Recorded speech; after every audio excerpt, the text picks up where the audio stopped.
You ask Tiger to solve. This deals with linear equations with one unknown. The final result is x equals 11. Let's solve it step by step. Group all constants on the right side of the equation. Add 11 to both sides. Simplify the arithmetic.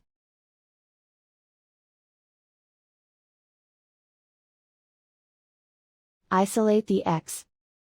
Divide both sides by 3. Simplify the fraction. Find the greatest common factor of the numerator and denominator. Factor out and cancel the greatest common factor. And so the final result is x equals 11.